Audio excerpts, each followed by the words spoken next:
Professor Leo here, and it may seem like I'm standing in the middle of nothing. But directly below me, there's a whole lot of something. What is it, Piper? Pipelines, Professor. Pipelines! A pivotal means of transportation in the oil and natural gas industry. And that is what today's field trip is all about. How materials in the energy industry get moved around.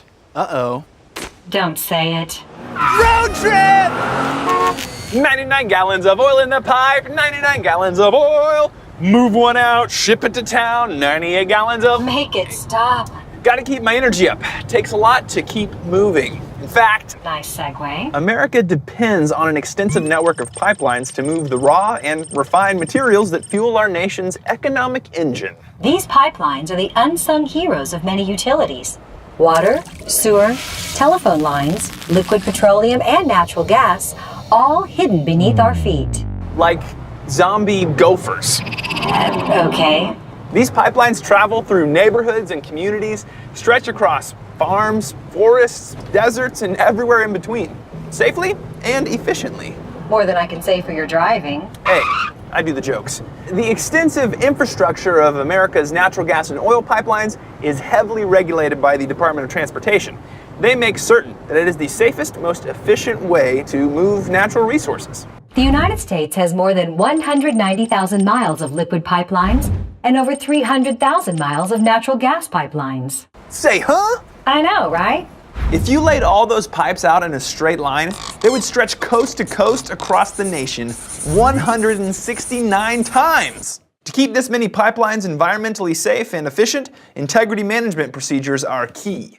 With nearly 500,000 miles of pipelines spread across the U.S., this infrastructure is constantly monitored to ensure its integrity. Pipelines are checked by manned aircraft flyovers, on-the-ground observations by foot or vehicle, fiber optic early warning systems, and even drones.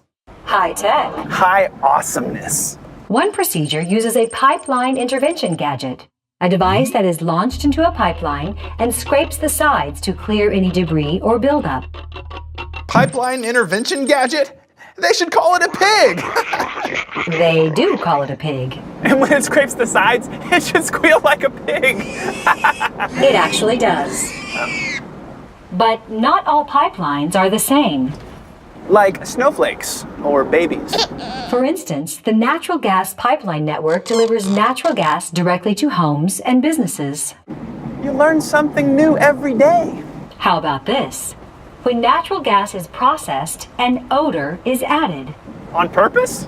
That way, it is easy to detect if there is ever a leak. On the other hand, the liquid petroleum pipeline network, which includes both crude oil lines and refined product lines, travels to gas stations or to places where the liquid will be stored or refined.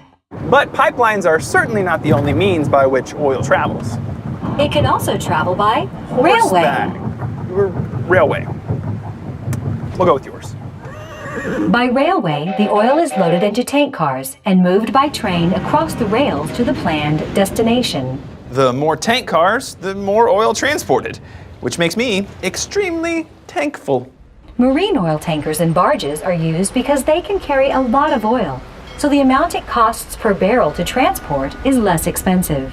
And until someone trains enormous carrier eagles, it's also the only way to move oil across the ocean. Trucks are usually used to carry smaller amounts of oil, shorter distances. Trucks can deliver either raw or refined oil. Oh, there's a truck now! Oil and gas industry champions, unite! Woo! Sorry, Piper, for a minute there, I was 7 years old again. Right, for a minute. Oh, speaking of which, we're just about there. Road trip, field trip, road field trip. Hey! Road trip, field trip, road field trip. Hey! Yeehaw!